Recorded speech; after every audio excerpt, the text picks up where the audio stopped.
Buffalo, New York, a white supremacist who killed 10 black people at a Buffalo supermarket was sentenced to life in prison without parole Wednesday after listening to relatives of his victims express the pain and rage caused by his racist attack. The sentencing hearing for Peyton Gendron was disrupted briefly when he was charged by a man in the audience, who was quickly restrained. It resumed after about 10 minutes, with more emotional testimony from people who talked about losing loved ones in the attack. Payton Gendron, whose hatred was fueled by racist conspiracy theories he encountered online, cried during some of the testimony and apologized to victims in a brief statement. The judge imposed separate sentences of life without parole, one for each victim, to run concurrently.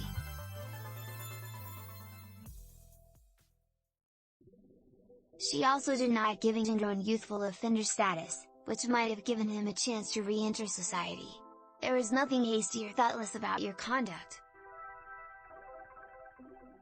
There are no mitigating factors to be considered," Judge Susan Eagan said. Gendron pleaded guilty in November to crimes including murder and domestic terrorism motivated by hate, a charge that carried an automatic life sentence. Gendron, 19, wore bullet-resistant armor and a helmet equipped with a live-streaming camera as he carried out the May 14th attack with a semi-automatic rifle he purchased legally but then modified so he could load it with illegal high-capacity ammunition magazines. Gendron also faces separate federal charges that could carry a death sentence if the U.S. Justice Department chooses to seek it. His defense attorney said in December that Gendron is prepared to plead guilty in federal court as well to avoid execution.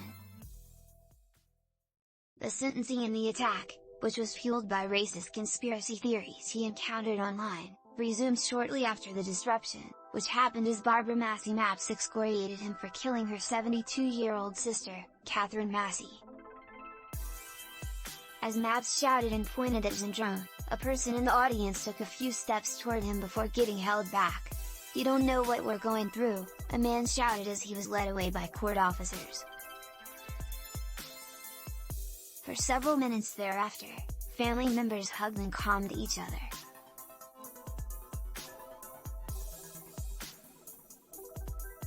Eagan then ordered Gendron back in and let the proceeding resume after admonishing everyone to conduct ourselves appropriately.